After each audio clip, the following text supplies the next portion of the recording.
को हरि ओम महा। दूल्हे का सेहरा सुहाना लगता है, दुल्हन का सामान पुराना लगता है। स्वाहा। हाल क्या है दिलों का न पूछो सनम, तेरी बीवी को पटा लेंगे हम। स्वाहा। देखा है पहली बार डॉक्टर को मलेरिया बुखार। स्वाहा। जिंदा रहने के लिए तेरी कसम, तेरी बीवी को पटा लेंगे हम। स्वाहा। जीता था जिसके लिए मरता था, एक पड़ोसी की लड़की थी जिसे मैं करता था। स्वाहा।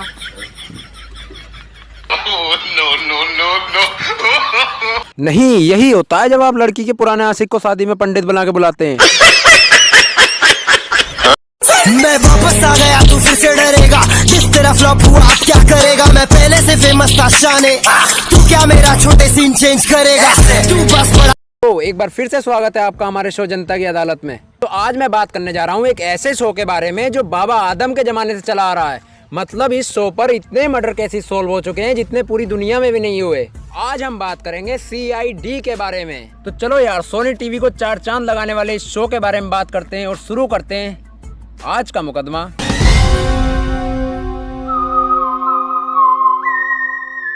तो बाबा आदम के जमाने से चले आ रहे इस शो को चलाते हैं ये तीन नाजुक प्राणी, जिनका ना ही 20 साल से प्रमोशन हुआ है और ना ही तनख्वाह बढ़ी है। बस वही 12,000 रुपए और 2 वक्त की रोटी पर पूरी जिंदगी काट दी। तो शो की शुरुआत होती है एक नॉर्मल पति और पत्नी से, जहां पति एक बिजनेसमैन है और करोड़ों सालों से अपनी पत्नी से मिलने नहीं आया है। नहीं, ये वही लोग होते हैं जो बिजनेस के चलते कई सालों तक घर नहीं आते हैं, लेकिन जब घर आते हैं तब देखते हैं कि इनकी असली प्रॉपर्टी पर किसी और ने हक जमा लिया है। फिर करोड़ों सालों बाद जैसे ही पति अपने घर आता है तब उसे एक फटे हुए तरबूज की तरह अपनी बीवी की लाश फर्श पर फैली हुई दिखाई देती है। लाश देखकर पति की आंखों में तो आंसू होते हैं, लेकिन मन में तो बल्ले ही बल्ले। फिर क्या, पत्नी की लाश देखकर ना तो पति बॉडी के पास जाता है और ना ही पुलिस को फोन लगाता है, बस सीधा CID को फोन घुमा देता है।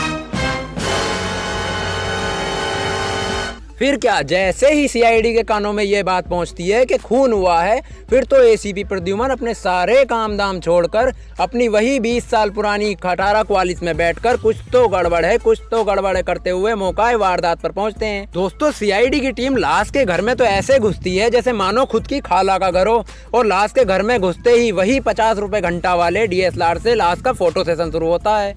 तभी हमारा गरीबों का अजय देवगन यानी कि अभिजीत यह कहता है, सर इसकी खोपड़ी में तो गोली लगी है। का मतलब समझे दया? नहीं सर, इसका मतलब लाश की गोली मारकर हत्या की गई है। अबे साले, तभी मेरा नहीं, देखा आपने कितनी सही बात बोली है।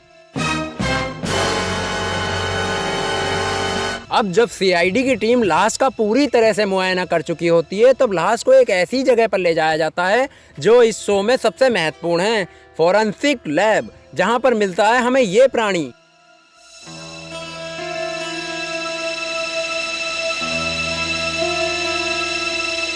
फोरेंसिक लैब में लाश को लाने के बाद उसके साथ हर किस्म की बकचोदियां की जाती हैं। एक बार सर में से गोली निकाल लूं तो बता सकता हूं। गोली निकालने से पता चल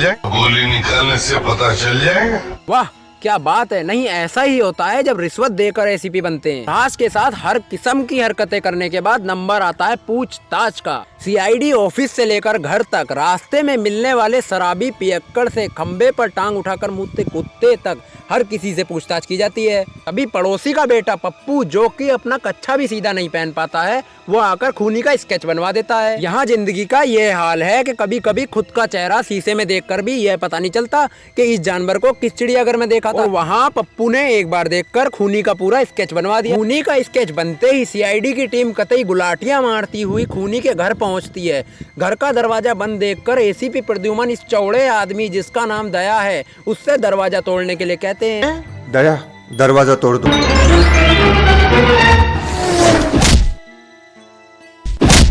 अब दरवाजा टूटते ही खूनी को पकड़ लिया जाता है। और मुझे तो एक बात समझ में नहीं आती है कि दया के एक रैपट पड़ते ही खूनी के मुंह से सच्चाई तो इस तरह से बाहर निकलती है जैसे स्कूल से बच्चे। और ये जानकर आपके शरीर से जान निकल जाएगी कि ये बकचोदी पिछले 20 सालों से चलती चली आ रही है। ये सब देखकर इस शो के डायरेक्टर से हम एक ही सवाल करना चाहेंगे, इस सज्जन को क्या तकलीफ है भाई?